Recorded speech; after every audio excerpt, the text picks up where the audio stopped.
Good morning, everyone. Good afternoon, depending on where you are. Thank you for joining another technical webinar here from Flexo.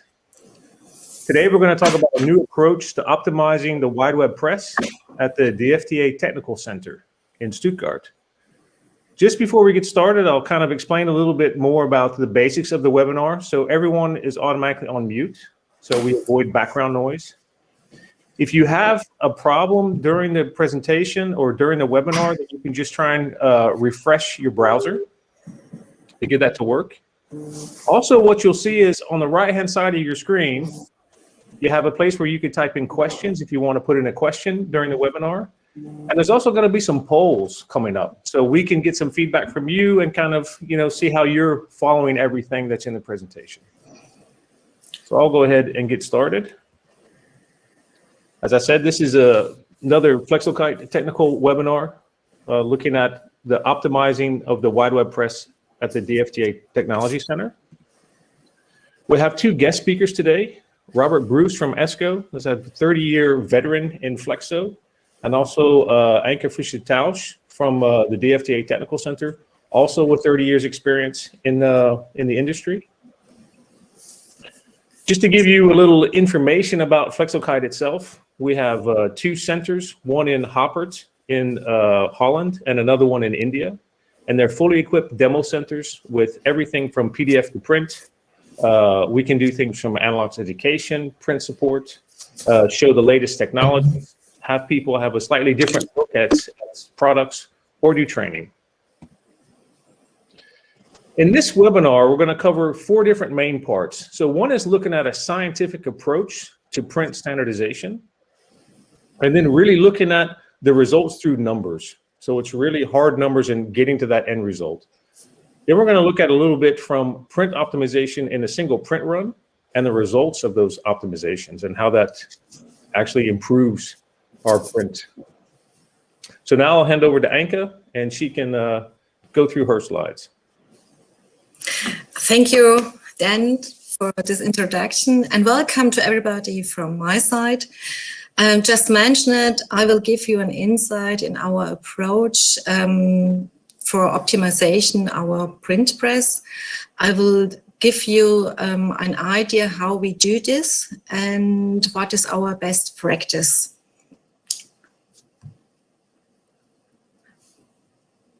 Next slide. But before we start with the technical stuff, I will tell you something about us. We are the German FTA.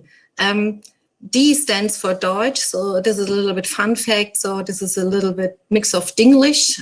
We are the German FTA. We are an association established more than 40 years ago. Meanwhile, almost 300 members. The 300 members are suppliers, printers, converters, and so on. OEMs are also in.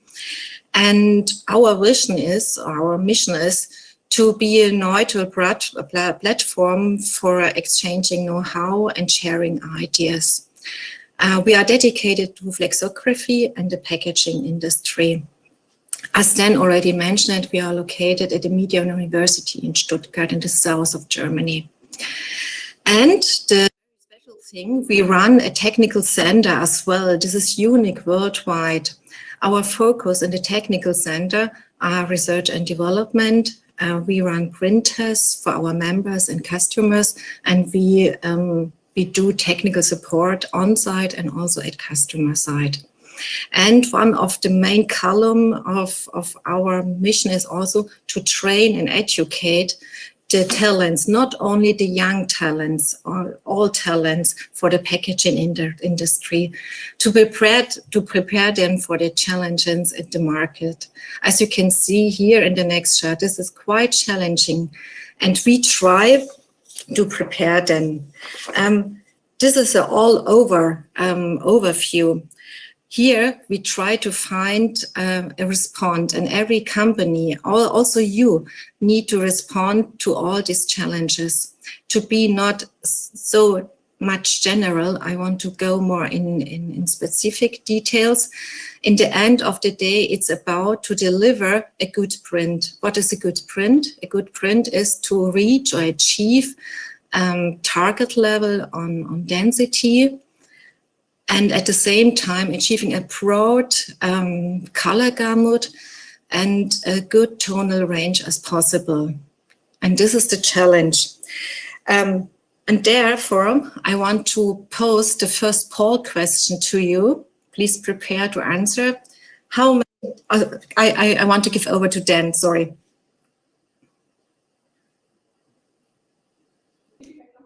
All right.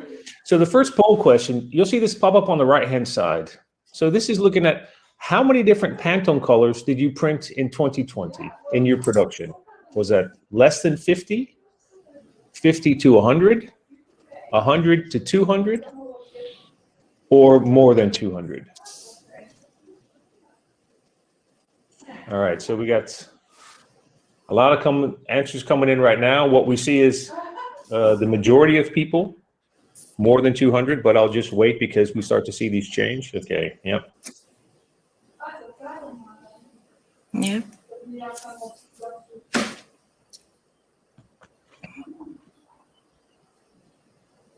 Still a few votes coming in. Yep. So it's kind of evenly split, I think. It's not too bad.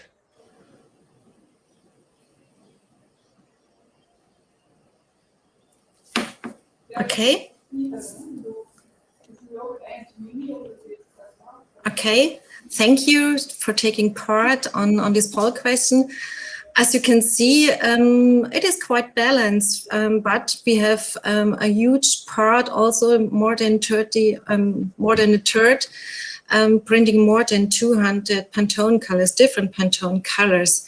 And this is quite different, and this is also the challenge, yeah, to, on the one hand, you have to fulfill the demands and the expectation of the customers. On the other hand, you are plugged with that much amount of spot colors. The question is, or the expectation is, do more, do it faster, and be green, and please be user-friendly. In the next few charts, I will show you what is our approach to get an answer for this project. Yeah, this is the objective was the new approach of anilox rollers for wide web Flexo plates at DFTA Technology Center, and I want to show you why and how we implemented, in this case, our new anilox roller with alternative structure, in this case for GTT anilox rollers. What was the background to do this? Yeah, what was the drivers for this? The first was the market input. We receive from our customers and members again and again. They claim uneven ink laydown, resulting, if it comes to spot colors and delta E deviation, and an uncontrolled gain in tonal values. This was the first driver. The second driver was our press. We want to bring more trial setups, more print setups to our customers. For instance, if we implement new GTT anilox rollers, and we are doing a retrofit together with our supplier Bobst to fit the press. And the third driver was our DFTA working groups. These are technical groups. In one of these groups, we follow approach of standardization, a la PSO. This is process standard offset, but actually process standard of digital printing. Here we have to face with a lot of process colors and without printing spot colors. And for the future, to give a certain alignment for digital printing. These are the objectives of this project. And now I want to show you in the next few charts how we deal with this kind of projects. What is our structured way? This is not about the detailed information. It is not to get, it is only to get an idea how we do this. So the target for us was, we want to implement alternative structures in anilox rollers aside of our hexagonal anilox rollers. In our case, our reference was a H60 with these parameters you see. And our test setup represents more or less 80% of our job structure. That means 114 plate, in our case a DPR. We had two versions of this kind of plate, round top dot. That means that we had the usual digital plate and we had a flat top dot plate. Flat top dot implies we uses a new technology, in this case Esko crystal as an exposure unit with a high intensity to reproduce flat top dots, and at the same time we are able to reproduce microcells, a surface pattern to improve the ink transfer into solids. These both versions of the 114 plate, we use solvent-based inks. We used our Flexo press, as you can see in the photo beside. The press speed was 200. We used a medium hard tape, and the substrate was film, in this case PE white. The next question you need to ask is, what is my test design? For this project, we had a banded anilox roller, but before we start to fix something, we need to know what is the right configuration. And therefore, we started with a banded roll. You see the different segments there. From left to right, we have rising ink volume. And you can also see the screen rolling corresponds with the normal anilox roller. First, banded anilox roller test design, and the second is our DFTA test file. With the Esko screen in, as you can see, there are different, as a full bunch of test elements. We have half-tone wedge, where we can measure tonal value. We have different microcells in. We have solid without any microcells in, positive and negative text. We have a visual, we have a picture to do visual assessment. And on the right top, we have the circles, a new test element for dot bridging. As you can see, if you have an ink filling and this causes dot bridging, here we can assess it as well. This test file means that we have a full control. We can measure everything, but we can also do a visual assessment. But at the end of the day, our products stand in the shelf of the supermarket, and this is a visual thing. Okay, the test design. What we've evaluated, we have different key features. The first key feature is the solid ink density. We measured it with and without microcells, for round top dot without, and for the flat top dot plates with microcells. We also measured the first stable tonal value for the plate and also for the print samples. Sometimes this is not the same. If you see on the plate a fully good cross-link patch, it doesn't mean that it's print as well. And therefore, it is quite important to check the plate as well before you print. We do a visual assessment, and also print curves are very important.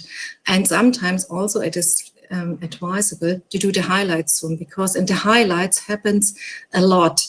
You can have a lot of issues you couldn't reveal if you have the overall print curve.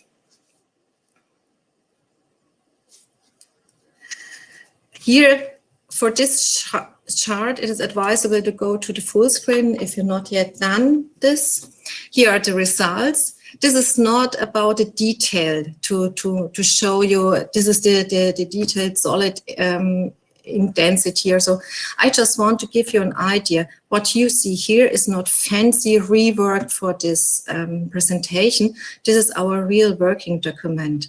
As you can see here, our key features: solid ink density with and without microcell, first stable tonal value, plate print, and a visual assessment. Furthermore, we do a cross-check with the midtones with a 50% patch tonal value. These are the key features. Furthermore, we have space for remarks. We do a ranking, and then we have also all of this coming out, the results. We have the possibility to go further for further evaluation. What you see here, the gray area is the round top dot approach. The yellow area is the flat top dot approach. And if you look in the solid ink density in the gray area, you see that we have not a chance to do a microcell screening, but we have it with a new technology for the flat top dot technology. And as you can see, with and without solid ink microcells, we have the possibility to increase significantly the solid ink density, as you can see here in the chart. Furthermore, you see in the first stable tonal value, for the usual digital plates, we have the influence of oxygen, which inhibits, and this is the cause that we start late in the highlights. Earlier start we have with a new approach with the flat top dot technology, 4.8 versus 2.0, and sometimes it is less than 2 point. Yeah, here we're talking about also 1.2 or 1.6 in the highlights. So, and we do also a visual assessment, just to give you an idea. Yeah? The red you see here, this is our favorite. You remember the target was to match our reference, and this is a hexagonal 60-degree anilox roller. And here we have one configuration which is very close to this concerning the solid ink density as well as for the tonal value. So with this configuration test design for the banded roller, we had a certain favorite, yeah. But at the same time, we also established two versions with two less ink transfer. And therefore, you can see it in the ranking, these both versions failed. At the same time, we could reproduce these trends for round top dot and flat top dot as well. And this is very good news. So we have the values, we have the results, we have our visual assessment done, we have the remarks, and we know how we want to go further. That means that in the end of the day, we have the results to go further with the print curves. As you can see in the last column of this chart, where the crosses are, these are the configuration for further assessment. And the further assessment means that we take the characteristic, the print curves here for the round top dot without microcells. As you can see here, the different configuration of the banded roller versus our reference. Here you can see we have a slightly deviation. So we see differences also in the curve, and this is correspondence also with the visual assessment. And if you look in the highlight zoom, here you see a very special thing for the usual digital plates. If the highlights beginning to cross-link, it is a slightly uneven progression in the curve. This is the cause here is the oxygen. If we see the same fact for the flat top dot, as you can see in the next chart, you can see we have a slightly more dot gain. Yeah, because it's a flat top dot, we have less influence of oxygen. Therefore, the dot itself and the plateau of the dot it's a little bit bigger. And in the highlight zoom, it's starting earlier and with a very smooth progression. And also here you see a difference between the banded roller. The good news is that we have one or two versions which match our reference. And we know the results from our overview from the table. And so we are able to make a conclusion. And the conclusion was we decided for segment 4, and this is the final configuration. That means that we have a volume of 4, correspondence with a screen volume of 440. And this is this diversion. And we are very glad to have this, and so we can go further. And this is the conclusion. What you see here is the results of last week. And last week means that we received the 4 anilox roller GTT.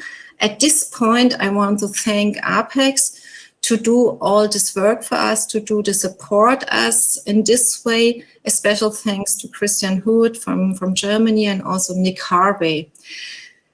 Here are the 4 anilox roller. We tested all in our print press. And as you can see, we have a very smooth progression. We have a match to our reference, and also in the highlights zoom, if you consider the scaling, the highlights are more or less very close. We have one anilox swallow we need to cross-check.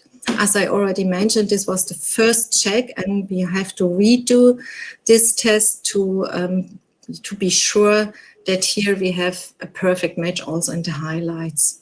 So this was the conclusion. At this time, the next chart, guess the next poll question. Yeah, so the next poll question is really looking at the mix you have in your daily production. Do you mostly have short print runs, giving you frequent changeovers during the day from one job to another? Or do you mostly have long print runs with few changeovers during the day? Or do you have a balance between those two?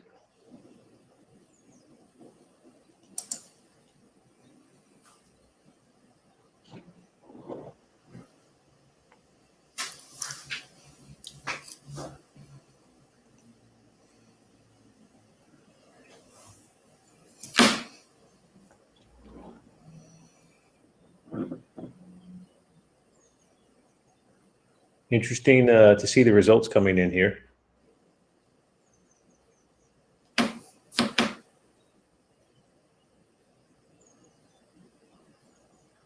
We'll give a couple more minutes.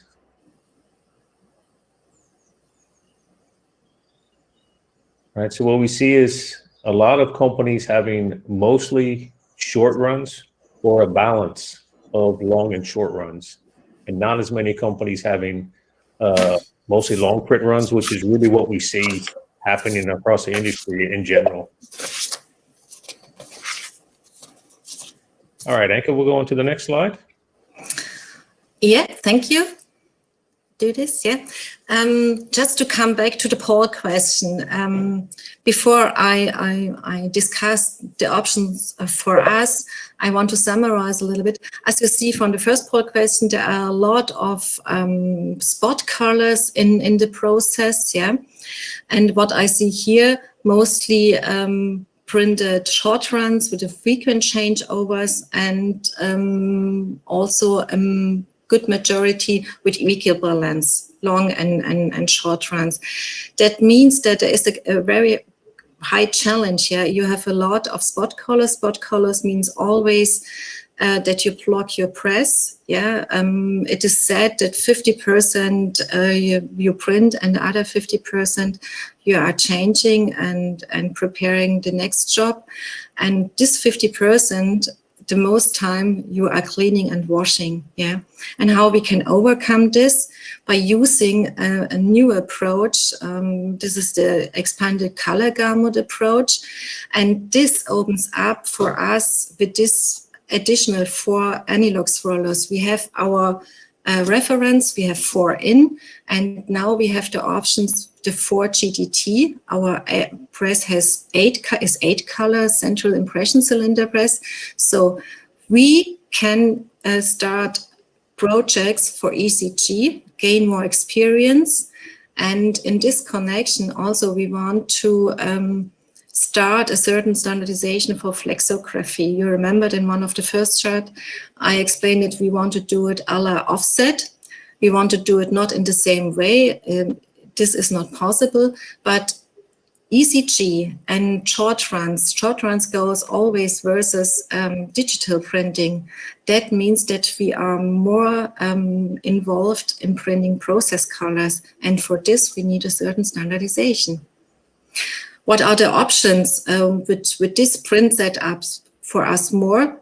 We can do customer tests. We can offer a wider options to do tests. They can do product development, and we can use this approach also for our training and education, not for the basic courses. This is too much, but for the advanced and the expert courses. And by the way, we doing online training, very, very basic, to give our experience further. We do it in an online way. This is on English. And it's very basic, as you can see, the training modules, printing process for packaging, basic pre-press training, fundamentals about inks, anilox rollers, and substrates. Maybe this is a good idea for you or your staff in your company. If you have any question, contact us via our homepage or in our email. This is just a side way to give you an idea. Maybe we can go to the next chart here. You remembered the first chart was the challenge with the question mark. Yeah, it's a bit confusing what I should do, which process I should bring in my house, what I can do in my company. On example, with this project, I want to show you how we find our own response to this challenge as a technical institute. Yeah. With the ECG approach, or with this approach with these anilox rollers, we have the opportunity to do a lot of things. We can support our customers if it comes to sustainability. With ECG, you save ink, you can save substrate, you can save solvents, all these things. Maybe you are more flexible if you transfer a lot of your jobs, not all jobs, but some of your jobs to ECG. It opens up your certain flexibility. And yes, the complexity is rising. You need more know-how. Yeah, you have a lot of parameters in your process, but it is a further way or further step to standardization. And if you think on special side effects, for instance, sticky mark, the new approach is getting more and more important. With the Digi mark, you replace the barcode, and the Digi mark is implemented in the print. And that means at least 2 colors, screened colors, need to print that you can read out this kind of code. Therefore, also here we perceive us as a competence center. So you see there is a lot of options for your company, a lot of challenges. Everybody has to find his own response to this. We find our own for our technical center, and we will be happy if there is a room for supporting you, contact us. I wish you the best to do this, and I hope this presentation was useful for you. If you have questions, please post it. I try to answer all of them. Thank you very much for your attention. Thanks, Eike. Now we're going to hand over to Robert Bruch from Esko to tell us a little bit more about how they're helping people optimize their print. Thank you very much, Dan, and good morning, everybody. I'm just going to try and share this presentation. I'm going to have to share my screen.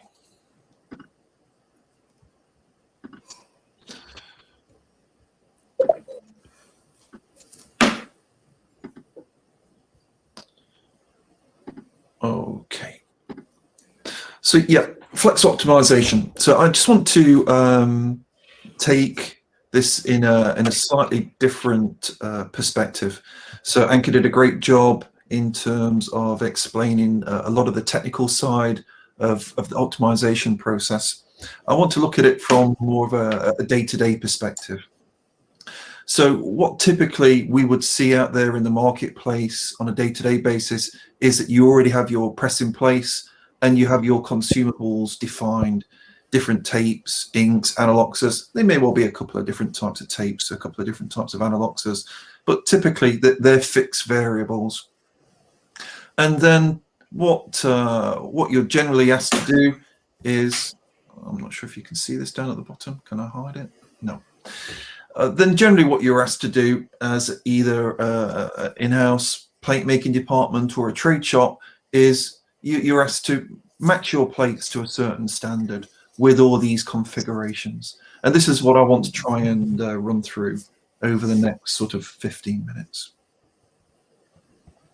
So we're going to look at different aspects of plate making, how you can set up and linearize your CTP device, and then we'll be looking at optimizing white and then finally how we can look to establish dot gain curves and also establish a minimum dots with one print run.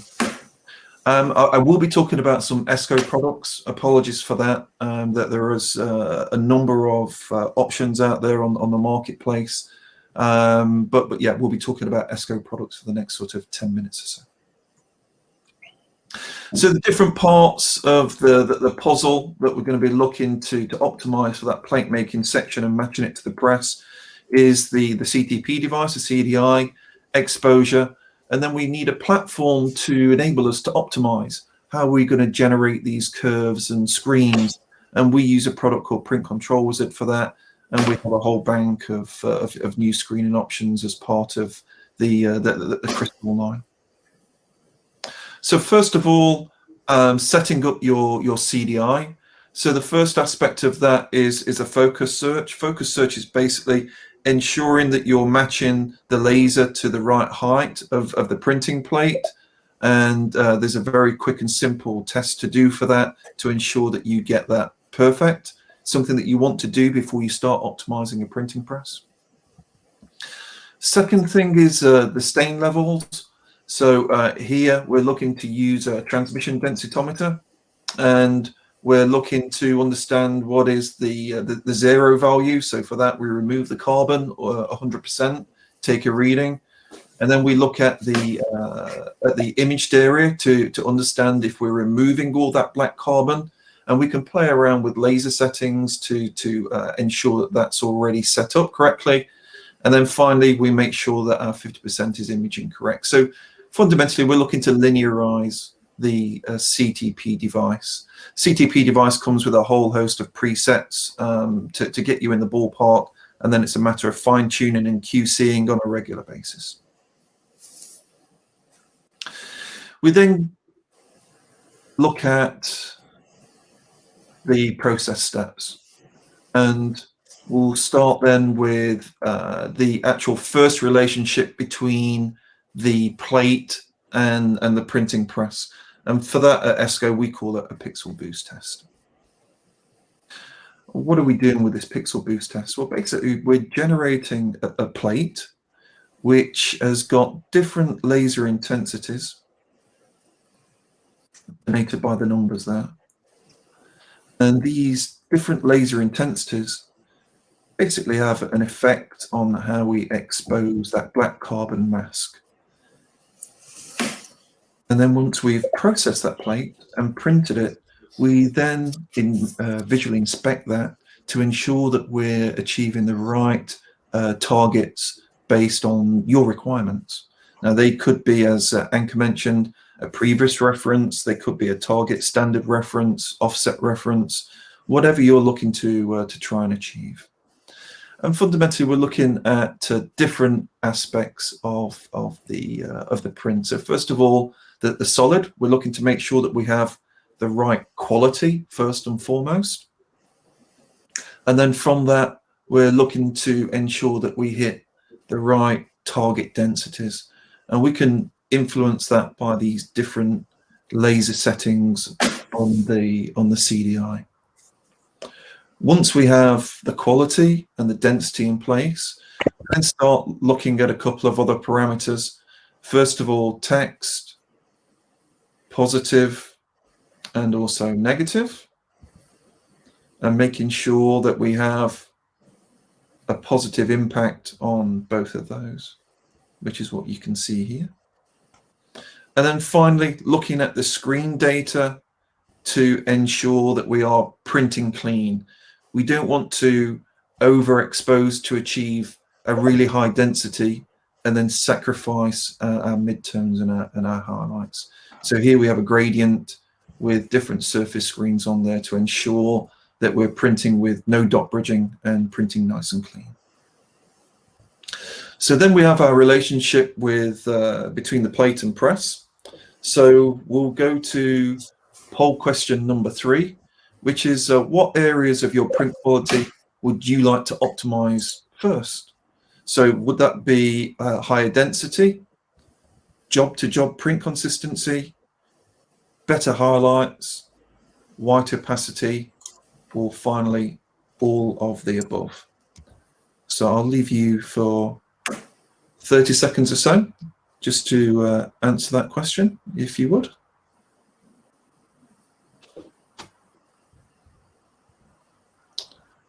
And Dan, I don't know if you want to pass comment on the poll questions, or if you want to let me know when we're ready to move forward. Yeah, I think it's interesting. We see these poll questions coming up. If you look at your print that you're producing today, what are the areas, if you look at, that you would want to optimize first? That the higher density or improved ink density, the job-to-job print consistency, better highlights, better white opacity? You can actually select multiple of these, so don't worry. Okay, I'll look to move on. Thank you for answering the question. So we'll go to the next part of what is our process, which is optimizing your white ink. So here, as part of our software platform, this print control wizard, we have some inbuilt test forms. And these test forms have different screening options, and the different screening options are aimed to work with different volume aniloxes. So typically anywhere between sort of 5-6 cubic centimeters all the way up to 15 cubic centimeters and above. So this is our test form. You can see the impact of when we make the plate, and around the edges you can see the screen variables, and then in the center we have our datum point, which is just a solid, no surface screens at all. Once we print that test form based on your press specifications, yep, we obviously have the ink there. We've printed it on a clear substrate because it's white ink, and then we'll put it on a dark background, typically a Linetta card, and from that then you can then establish whether it meets your quality, first of all. And there's different ways of understanding the quality of your white. So whether you just use a standard loop or a microscope and you're looking at that the pinhole levels have been reduced with the surface screens. There is also a number of electronic devices on the marketplace now which have an inbuilt algorithm which put a numerical value to the actual quality of the white ink laid down. And then of course the next variable is opacity, and again a couple of different metrics for measuring your opacity. You could have an opacity meter in-house if you're a converter. Typically if you're a trade shop you would have something like an exact, and you would have an opacity mode there which you can then put some numerical value behind your opacity. And then finally we get to screens and curves. So the first thing on this pre-built test form that we have, and this pre-built test form can be used as is, or it can be exported, placed into your favorite editor, and you can make your own version of this, put logos on and so forth. But the first thing to look at is how we enable the dot gain. So the first thing is that we have a lot of parameters on this test form. It's scrambled, so for each tonal value we have 4 elements, so 450%, 460, 465, all the way from 5 all the way up to 100%. This gives us some level of averaging just from one sheet, but then of course we can average multiple sheets at the same time. So the first thing is that we're able to collate a lot of data. Inside the software you would just pick what your dot gain output you would want it to be. So again, that could be in-house standard, or it could be an industry standard. We measure this chart in using an i1IO or an i1 Pro. With the i1 IO you can automatically measure this in. So it, again, takes away a lot of the manual effort in creating curves and screens. The second part, and again this is something that Anchor picked up and something that they do at the DFTA, is they also really want to spend time looking at the minimum printed dot and making sure that we get as much contrast in that area. And we do exactly the same thing. So for the multiple different plates that we support from all the different vendors, we start by giving different options for the minimum dot size. So this is based on the number of pixels at 4000 dpi. So you could be all the way down at just 6 pixels for maybe a narrow web UV press, all the way up to 43, which may well be usable for something like a preprint liner, 2 meter wide press. And we're looking to pack data into the highlights by using an FM frequency. And we put in 3 levels into the tool. Again, this is automatically measured, and then the tool gives you a reference of what to use based on the measurement values. The test form itself comes in 2 variants: a CMYK version for flexible packaging, and also an extended gamut version. Again, as I mentioned beforehand, you can just use these straight as, or you can export a TIFF file, bring it into your editor of choice, and look to reconfigure these different components. And once we've done all of the printing, of course, one of the things that you want to do first and foremost is analyze the results. If you're a plate supplier, a trade shop supplying the industry, you want to also be able to share these results with your customers. So we have one-click reporting straight out of the tool, which has all of the press and plate making settings, and gives all the standard responses in terms of dot gain, minimum dot, and also color values. Also with this tool, again, I'm talking from an Esko perspective. I've got my Esko hat on today. This data can be automatically transferred to the RIP, so you can use this straight away in production. So it has all of the dot information, the ruling angles, whether we're applying dot cleanup functions, bump up transition points, all the things that are quite tricky to manually control. That is automatically just generated and transferred across to the RIP.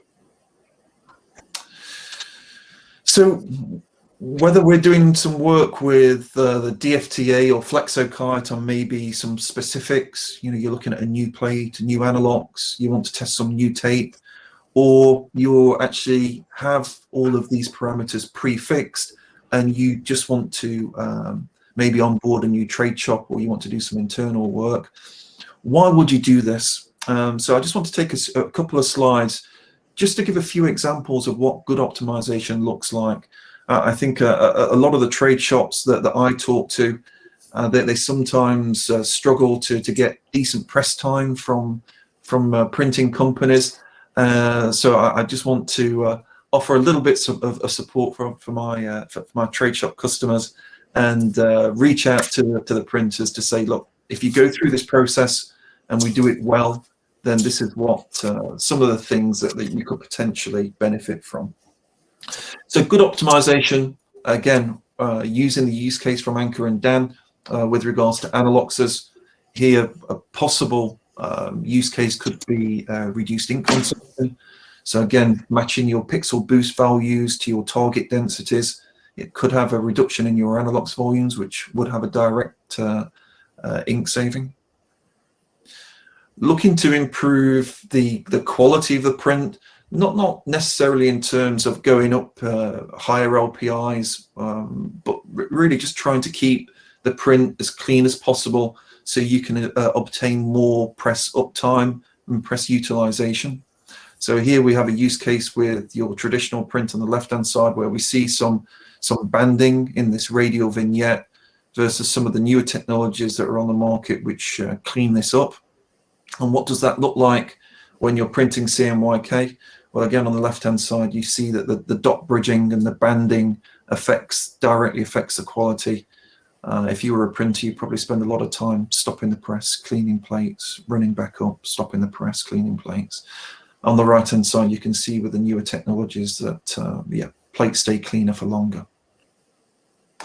Also in the highlights, optimizing this with some of the newer technologies, we can see a direct impact here.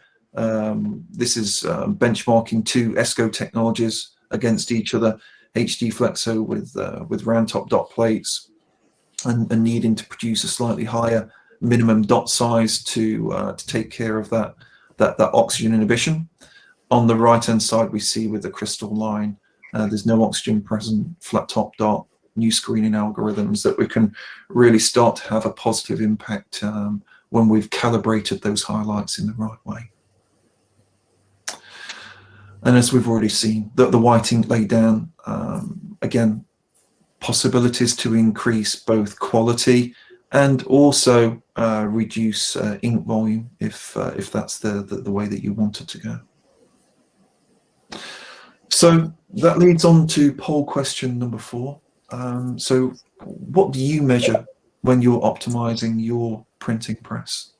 And again, we have 5 different values here. One is solid ink density.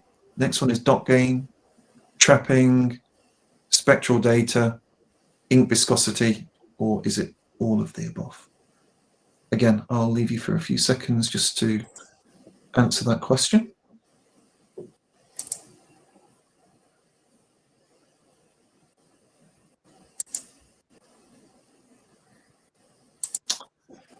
And so to try and conclude, hopefully what you can take away from today's session is there's certainly a need for a technical approach, looking at certain aspects of the process if you want to fine tune.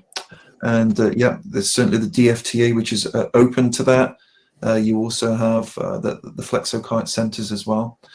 But then there's also the production-based approach, which is, yeah, I already have my press and my consumables already lined up. You need to make your plates match what I'm doing.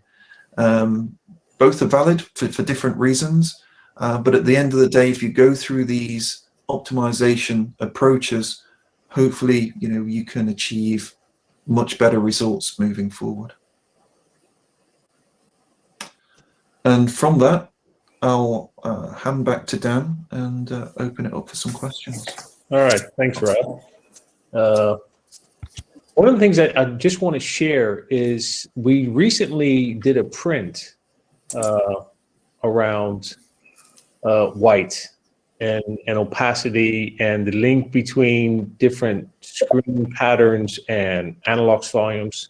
So we're collating all that data now, but we're going to be planning another session to come back and share that with everybody. So we've done 2 different types of white inks, 4 different plate types, and different press speeds to try and see how these things fit together, because there's some interesting dynamics starting to really come out and some clear links between the type of surface pattern you have and the volume of ink that pattern gets and when that starts to become a benefit or not. So that'll be an interesting thing to start to share.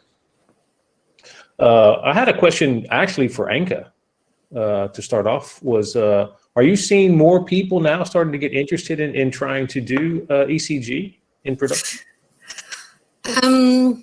Yeah, at least more interest to do this, and also more approaches to do this, also driving by the new technologies. Yeah, we have more tools in our hand to do this. Beside of the OEMs approaches, we have the new plate technology, but we are also, the full market, packaging market is also driven by challenges. The first is the implementation of the digital printing. This is a real challenge for the flexography, especially if it comes to short run jobs. And on the other hand, what I already mentioned it, is from the retailer, the Digimark impact. There is, for special jobs, there is a need to transfer spot colors to process colors, to have different screens in it, to reproduce this code. So yes, there are more interest, there are more approaches, but the customers see more complexity in this. If you do this, you need to care for a safe and stable process, and you need to reproduce the jobs again and again. Instead with one color, you have to do it with 4 color, 2 color, 3 colors, 6 colors. Yeah, the challenge is more, the complexity is higher, but the interest, yes, is definitely there. This is our experience. All right. And then a question probably for you, Rob. Have you seen dot bridging with elastomer Flexo sleeves? I think again, it's certainly possible to get dot bridging with elastomer sleeves if we haven't gone through the same optimization processes. I'm not an expert on elastomer, but I'll probably keep that answer short for that reason now. All right, and another question is, if you're trying to look at the best way to control dot gain in the press during production, what would you start to look at more? The white ink itself, the viscosities, the temperature, or the plate pressure? I think from my side, yeah, all of them have an impact. Again, I think the first thing is if we go back and optimize properly, we can look to create some internal standard operating procedures around that. So it's a matter of then, yeah, documenting what we've done through that optimization process, making sure that that's been clearly communicated to all the press people, and just trying to do things in a repetitive way. And I think that we need to try and move away from flexo printing being an art and more of a science to try and help control those different variables in play. What about from you, Anke? Yeah, from my side, I would start with your customers. Customer could be a retailer, could be a brand owner, and the first thing is also to define together with the customer what is possible in flexography. We can do a lot, yeah, but we have also our limits, and therefore it is very, very important to define together with the customer what we are able to do technically, and to do it on a stable way and again and again. And therefore define tolerances, define limits, maybe for one job have a plus and a minus sample, and between them you can move. Define a delta E for special colors, for spot colors. This is the main thing, yeah. And sometimes the communication between customers, sometimes there's a central repo in between. It's quite difficult, and therefore, from my side, fully agree with Robert. But if we go back to the starting point, start with communicating with your customer what is possible and what can we do. Yeah. Any other questions from you guys in the field about what you've seen today? Got a few more coming in. Yeah, if you're wanting to do some control on the print itself, what's the best type of elements you want to include in your print form, and where could you try and look at implementing those, or putting them in so it's outside the production area, but I still have something to be able to measure? Yeah, I think from a repro standpoint, you can add what we would term as smart marks. So you can always have the same marks on the design. And then if you're adding some sort of bearer bar to try and help stabilize the plate, especially if it's something that's stepped or staggered, that can help reduce the bounce or vibrations on the press. And then just standard things like slur targets to ensure that the printer has something to set its pressures to, both plate to substrate and plate to anilox. And then just a couple of target values, maybe a 100% target value, a 50% for your dot gain, and then a minimum dot. Again, just something that's measurable in all colors to make sure that the targets have been achieved. I don't know, Anke, if you would...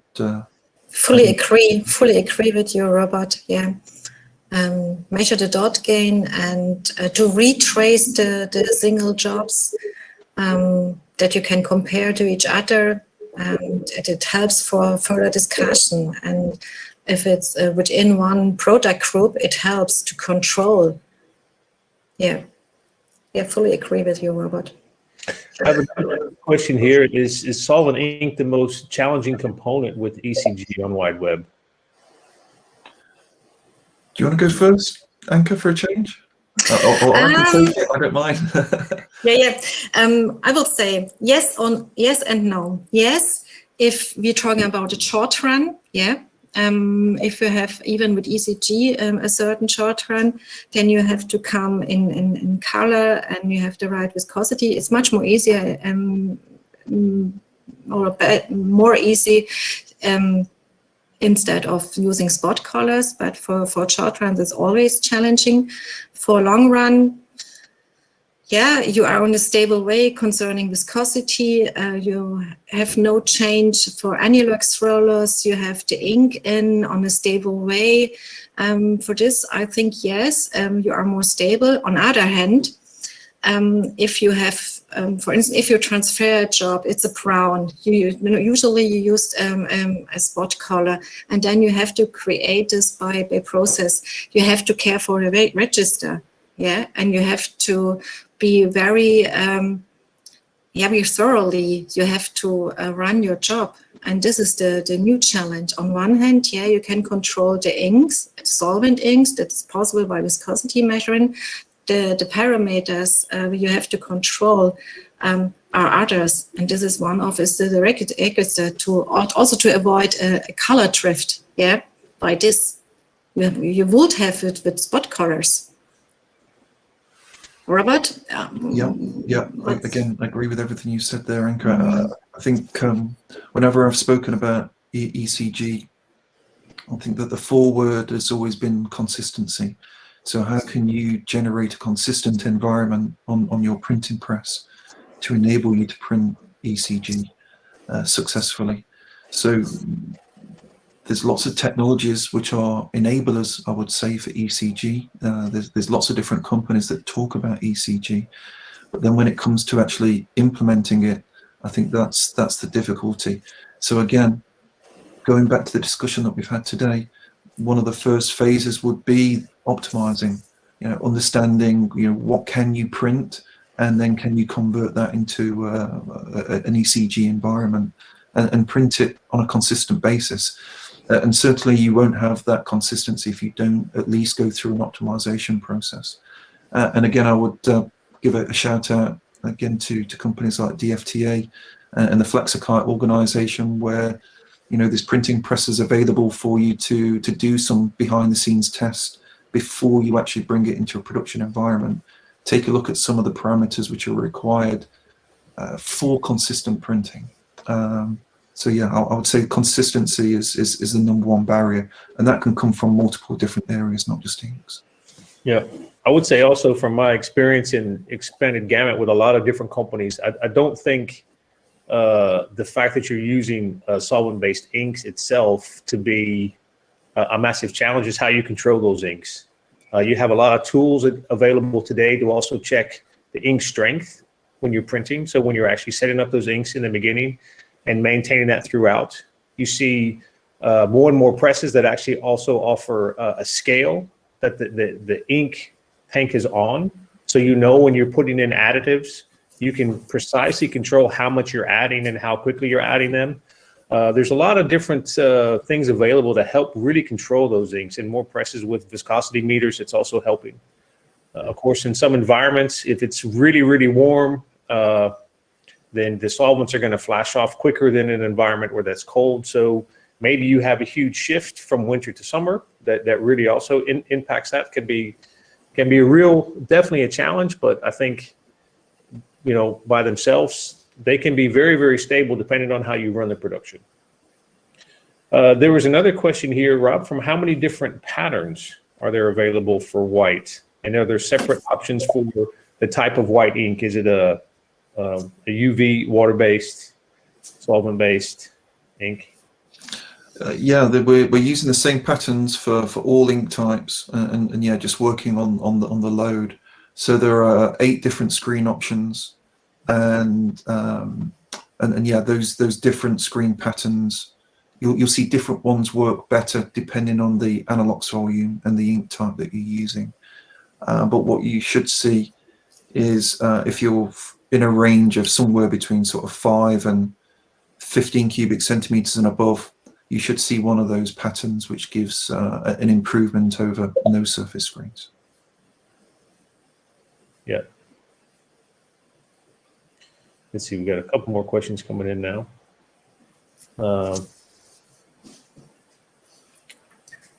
Would you advise or for somebody to start using an ink with a lower viscosity and a coarse analox for solid print areas to increase their, I think the mileage, so I'm guessing to decrease the amount of ink they're laying down.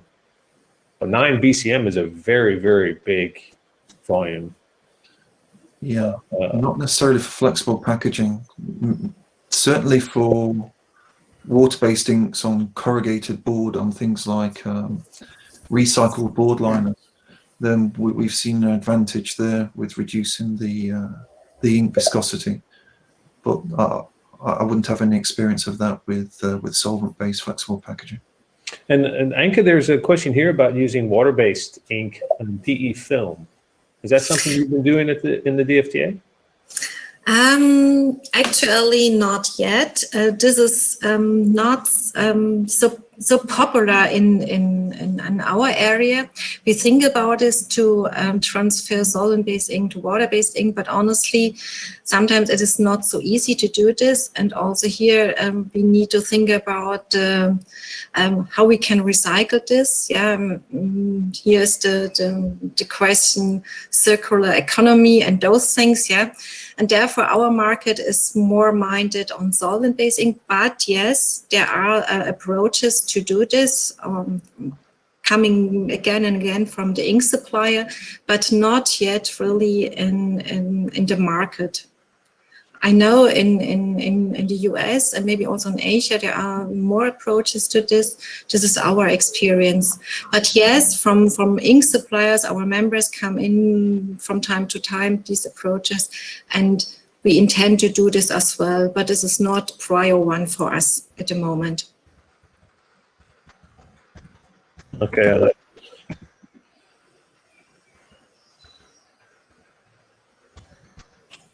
All right.